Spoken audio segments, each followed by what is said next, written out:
선생님, 제가 뭘 잘하고 좋아하는지 모르겠어요. 친구들 만나고 집으로 돌아가는 길이 너무너무 허무해요. 텅 빈 느낌이에요. 아, 내가 또 망쳤구나. 난 매번 왜 이러나? 왜 살아야 하는지 삶의 의미를 모르겠어요. 제가 상담할 때 내담자분들께 굉장히 많이 듣는 말이에요. 저 또한 이런 생각과 느낌에 둘러싸여 있었던 적이 있고요. 우울증, 불안, 강박, 무기력, 그리고 불면과 같이 아주 많은 문제를 발생시키는 원인은 모두 다 이런 생각과 감정에서 만들어진다고 해도 과언이 아니에요. 이런 부정적인 사고와 감정은 왜 가득게 되는 걸까요?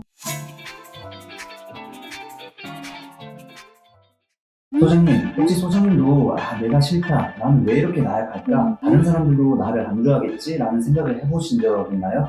그럼요. 제 인생의 반 이상을 그렇게 살았어요. 나 왜 항상 이러지? 왜 이렇게 바보같이 말하지? 내 진짜 모습을 좋아해줄 사람은 없어. 그러니까 항상 노력해야 해. 라는 생각을 많이 했어요. 가끔 이렇게 내 부정적이고 위축된 모습이 싫으니까 스스로 센 척도 해봤어요. 일부러 당당한 척도 해보고 위축될수록 나서보기도 하고. 그런데 그럴수록 제 자신이 더 초라해지더라고요. 속으로는 그렇게 생각을 안 하는데 겉으로 내가 느끼는 나 자신과 정반대의 꾸며낸 행동을 하려니 그 괴리감이 힘들기도 했어요. 오랫동안 깊은 분노와 우울감, 무기력, 불면증을 경험하면서 명확한 이유를 몰라서 답답했어요. 제가 뭔가 성격적 결함이 있고 게으르고 의지가 약하다고 생각했어요. 그런데 아니더라고요. 왜 자신에게 부정적인 생각이 들고 스스로를 사랑하기가 힘든 걸까요?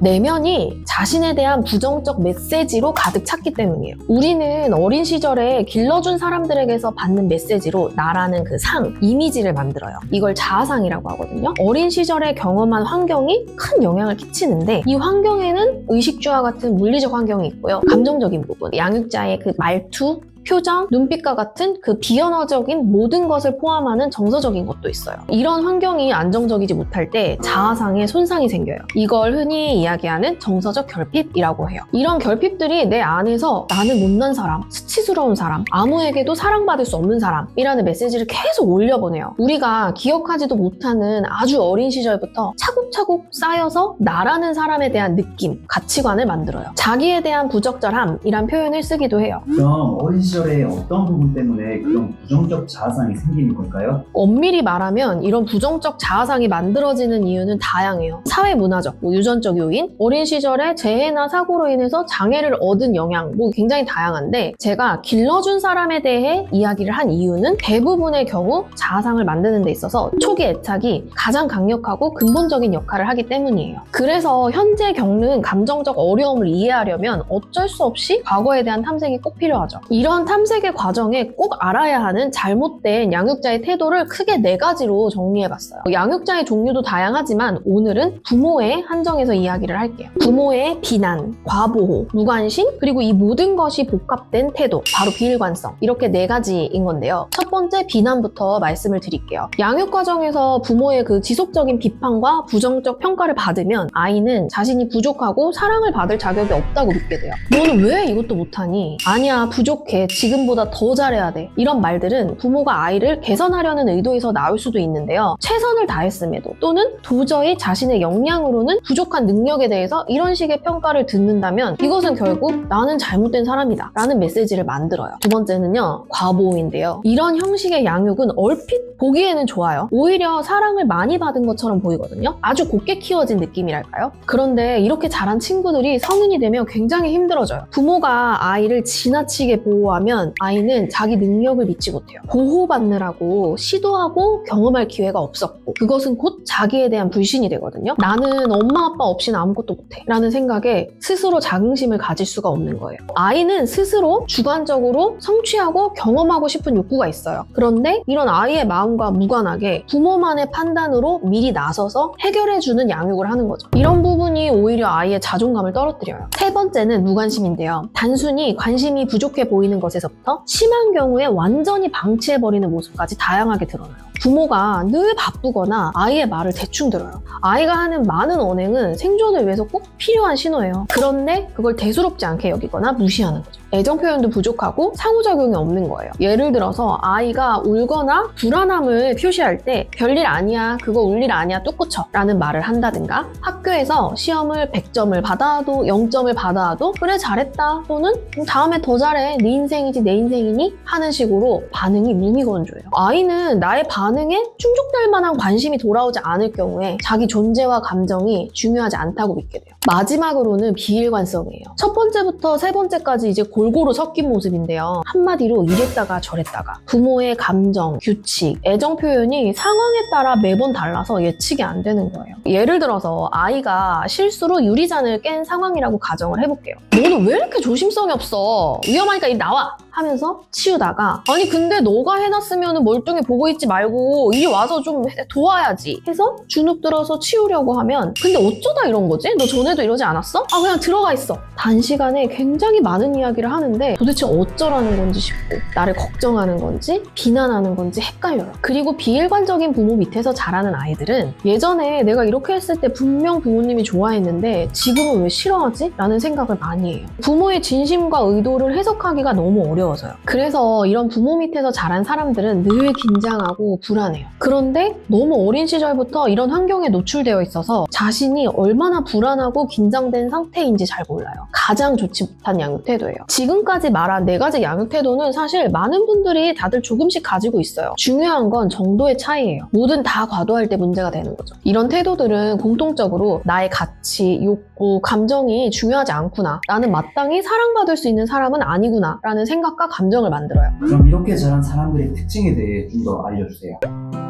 결국 스스로 사랑받지 못했다고 생각하는 사람들에게서 공통적인 5가지 특징이 있는데요. 우선 첫 번째로 눈치를 많이 봐요. 타인의 평가, 판단, 비교에 항상 신경이 쓰이고 자기 초점화돼 있어요. 내가 뭔가 잘못하지 않을까? 우스워 보이지 않을까? 멍청한 소리를 한 건 아닐까? 하는 식으로 항상 자기 검열을 해요. 이걸 반추사고라고도 하는데 내면에 비판적인 부모 자아가 너무 강해서 자신을 계속 그 부모의 시선으로 판단하고 재단하는 거예요. 이러면 자기 표현을 할 때 위축되고 눈치를 계속 살피게 되죠. 제가 상담할 때 아주 유심히 관찰하는 부분이 있어요. 말씀을 하시다가 어떤 감정이 느껴질 때 그것을 자연스럽게 느끼시는지를 보는데 어떤 분은 눈물을 흘리시면서 저한테 매번 죄송하다고 사과를 하기도 하시고요. 충분히 드러낼 수 있는 공격성인데도 제 눈치를 보면서 억압할 때가 있으세요. 좀 더 편안히 하셔도 되는데 자동적으로 눈치를 보는 거죠. 이런 부분 때문에 될 수 있으면 사람들과의 만남을 피해 존재감 없이 살고 싶어 하죠. 두 번째는요, 인정에 매달리는 건데요. 누구의 인정이냐면요, 부모님이 될 수도 있고 회사 또는 주변인들,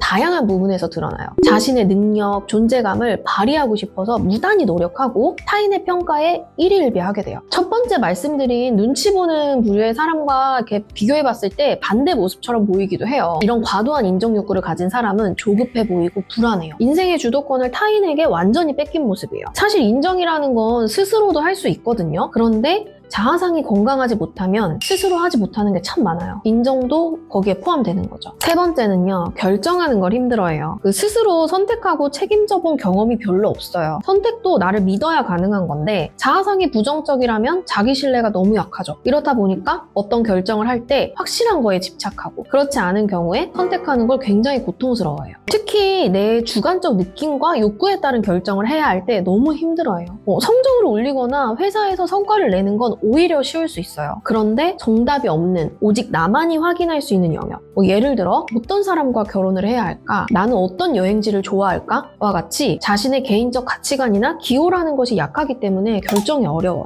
네 번째는요, 중독되어 있어요. 중독을 다른 말로 바꾸면 관계를 맺는다는 건데 어린 시절 부모와 안정적인 관계를 맺지 못하면 사는 동안 아주 깊은 공허함과 불안함을 느껴요. 언제부터 시작되었는지 모르고 언제까지 그 느낌이 갈지 모르는 그 아주 깊고 어두운 느낌을 계속 느끼는 거예요. 이걸 해결하기 위해서 또는 잊기 위해서 무언가에 몰두해야겠죠. 술이든 게임이든 일이든 또는 쇼핑, 성행위 등등 다양한 것들에 과하게 의지하게 되고 그게 중독이 되는 거예요. 결국에 술과 관계를 맺고 일과 관계를 맺는 식이 되는 거죠. 다섯 번째는 욱하거나 참거나. 정서적으로 돌봄을 적절히 받지 못한 사람은 감정을 어떻게 조절해야 하는지 몰라요. 우울함, 수치심, 불안 같은 감정이 느껴지면 이걸 자신에게 도움이 되는 방법으로 표현하거나 수용해야 하거든요. 그런데 이런 조절이 어렵다 보니까 폭발시키거나 억누르거나 아예 회피하는 식으로 반응하게 돼요. 예를 들어 누군가에게 비난받는 상황에 처하면 수치심을 확 느끼면서 공격적으로 행동하게 돼요. 또는 상대방이 자신에게 무례하게 행동해서 분노의 감정을 느꼈으면서도 그냥 웃어버리고 마는 거죠. 자신이 느낀 감정을 성숙한 방법으로 표현할 수 있어야 하는데 이게 어렵다 보니 버튼이 마구 눌려서 폭발시키거나 고장나서 반응을 할 수 없게 돼요. 이 5가지 특징은 꼭 한 가지씩만 있는 건 아니고요. 다양하게 섞여 있어요. 정도가 과하다면 정말 삶이 힘들겠죠.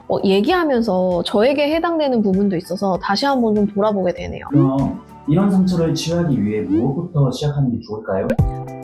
치유에는 많은 방법과 과정이 있어요. 그 중에서도 아주 힘들지만 가장 중요한 2가지를 말씀을 드려볼게요. 우선 나의 아픔을 인정하기. 내 아픔을 인정해야 해요. 치유를 위해 가장 중요한 요소는 내가 치유받을 부분이 있다는 걸 알아차리고 수용하는 거예요. 심리학과 정신의학 쪽에서 사용하는 병식이라는 단어가 있어요. 이거는 쉽게 설명하면 내가 아프다는 걸 아는 것이에요. 감정적으로 설명하자면 내가 해결하고 싶은 감정이 있다는 걸 인정하는 거죠. 예를 들어 주변에서 자식의 도리, 효도에 지나치게 집착하는 사람들을 볼 때가 있죠. 부모님이 나에게 해준 게 너무 많기 때문에 꼭 갚아야 돼. 부모님이 나를 사랑했으니까 나 받은 게 많아서 그래. 이런 식의 말을 자주 해요. 하지만 이런 반응이 오히려 부모에게 받은 것이 많아서가 아니라 부족했기 때문에 나타나는 경우가 많아요. 부모와의 관계에서 생긴 불편한 감정, 부채감, 속상함, 서운함, 슬픔 같은 것들을 인정하지 않고 나는 아무 문제가 없다는 식으로 부모님을 이상화하는 거죠. 자신의 욕구를 돌보기보다는 부모님의 욕구를 먼저 살피는 데 집중하면서 정작 자기 마음속 그 불편감과 서운함을 무시해요. 자식이 부모에게 절대 그래서는 안 된다는 그 부모의 입장만을 고려한 말을 많이 하는 거죠. 이렇게 감정을 무시하거나 억압하면 그 상처는 절대 치유될 수 없어요. 제가 강조하고 싶은 부분은 불효를 저질러라, 자식된 도리를 하지 말아라, 부모를 막대하고 이기적으로 살아라 라는 말이 절대 아니에요. 중요한 건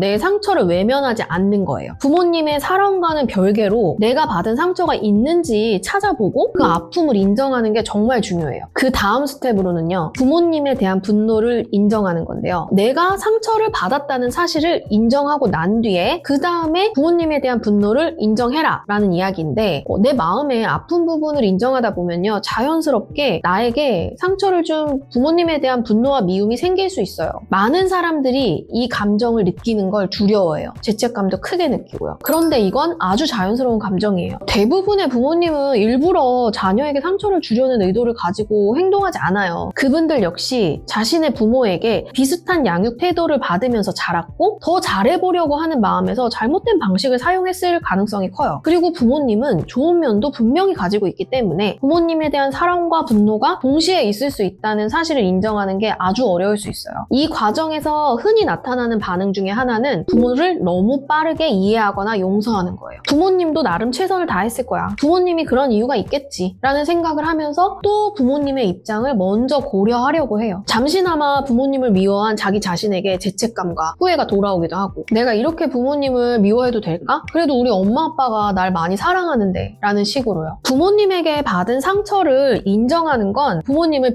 비난하거나 책임을 묻기 위함이 아니라 내 상처를 이해하고 애도하고 나를 더 잘 돌보는 과정인 거예요. 부모님의 행동이 내 삶에 남긴 흔적을 객관적으로 이해할 때 나는 더 이상 그 행동에 얽매이지 않고 스스로 돌보는 방법을 찾게 돼요. 이러한 치유 활동을 위해서 나와의 깊은 대화가 필요해요. 가장 효과적인 건 일기를 써보는 거예요. 그냥 하루 일과에 대해 간단한 느낌을 적는 일기 말고요. 그날 강하게 느낀 감정을 생각해보고 그 감정과 연결된 과거의 기억이 있는지 적어보는 거죠. 그 기억 속에 나는 어떤 말이 듣고 싶었을까? 어떤 행동이 받고 싶었을까? 라는 질문을 하면서 의미 있는 그 기억 속에서 나의 욕구와 감정을 찾는 거예요. 그때의 나에게 현재의 내가 어떤 말을 해줄 수 있을지도 찾아보면서 셀프 케어를 해볼 수 있어요. 그때의 나는 넌 충분히 잘하고 있어. 너무 애쓰지 마. 라는 말이 듣고 싶었을 수도 있고요. 우리 아들, 딸 정말 대단하다. 항상 응원해. 라는 인정과 응원의 메시지가 필요했을 수도 있죠. 그런데 감정을 마주한다는 게 정말 보통 힘든 게 아니에요. 내 감정인데 헷갈리고 모르겠어서 답답할 수 있어요. 이게 무슨 의미일까 싶고요. 이럴 때는 심리 상담사나 치료사 같은 전문가와 함께 하세요. 안전한 환경에서 훈련받은 전문가와 그 기억 속으로 함께 가보기도 하고 좀 더 객관적인 시선으로 이해해보는 시간을 갖는 거예요. 분명 도움이 될 거예요. 제가 상담할 때 내담자분들께 꼭 드리는 말씀이 있어요. 스스로를 사랑하지 못하는 건 여러분의 잘못이 아니라는 거예요. 나를 좋게 생각해 보려고 아무리 노력해도 안 될 수 있어요. 이거는 감각이거든요. 그냥 그 내가 싫은 느낌, 감각. 의지나 정신력으로만 되는 문제는 아니에요. 이걸 해결하고 싶다면 좀 더 근본적인 방법이 필요하고 지금보다 분명 나아질 수 있다는 말씀을 꼭 드려요. 여러분의 감정과 관계의 자유를 응원합니다. 오늘의 영상이 도움이 되셨다면 구독, 좋아요, 알림 설정 잊지 마시고요. 심리상담사 짠토커였습니다.